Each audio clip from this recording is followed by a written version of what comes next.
I've had this sweet Predator Harbor Freight Special inverter generator, and I'm kind of tired of just having to carry it around all the time. It does come set up for a wheel kit, and I actually had that from the day that I bought it. I just never put it on.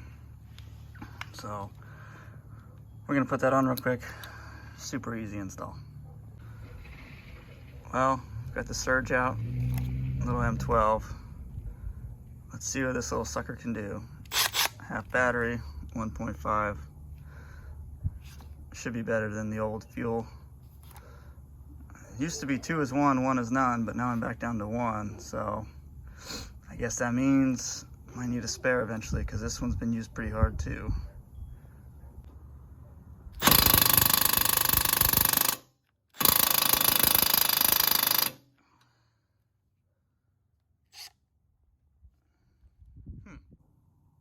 Alright, fine. We'll use the Easy Red 20A, which is the 1/2-inch drive, extendable. And look at that, it just gets it.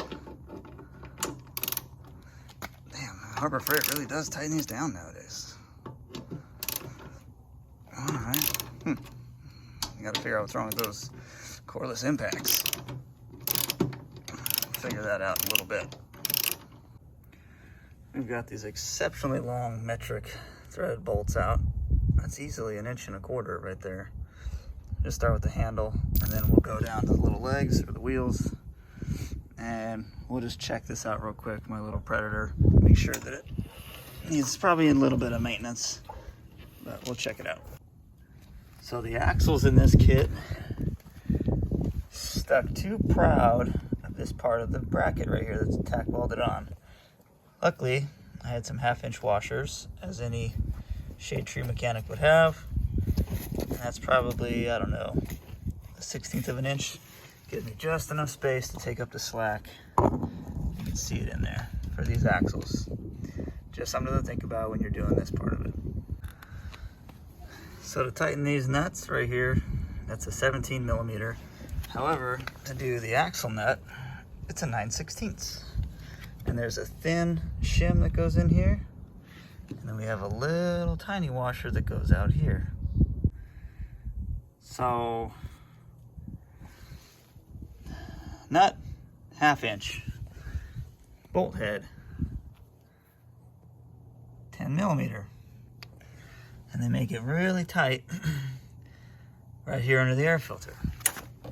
Over here, not too bad, it's just under the engine mount, but just stuff to think about when putting this on your generator, depending on what size you have.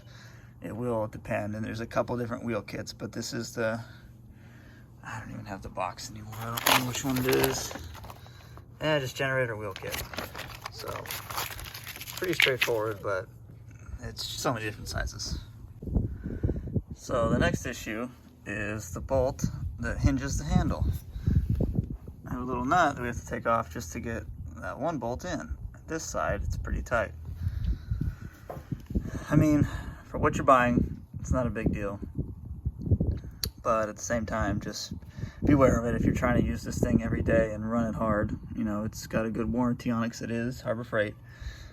But just again, be aware of what you're buying and the little caveats to the install. Okay, well, next challenge. Getting the pin in there.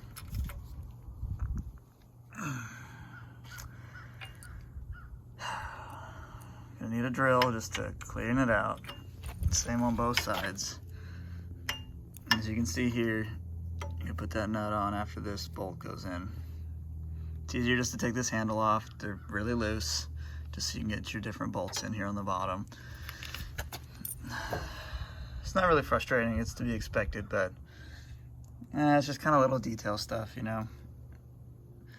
The big brand name, the red one, fairly certain you wouldn't run into quality control issues like this, but again, it's all part of it.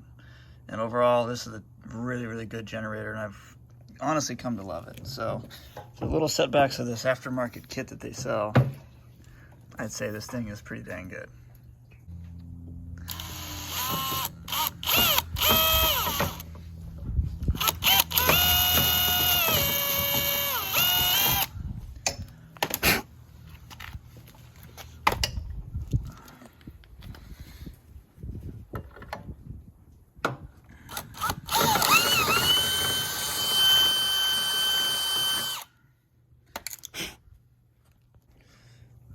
Drilled it out with a 5/16. All right, that's good now. In that case, let's turn the fuel on. Pull the choke out. Make sure it's on.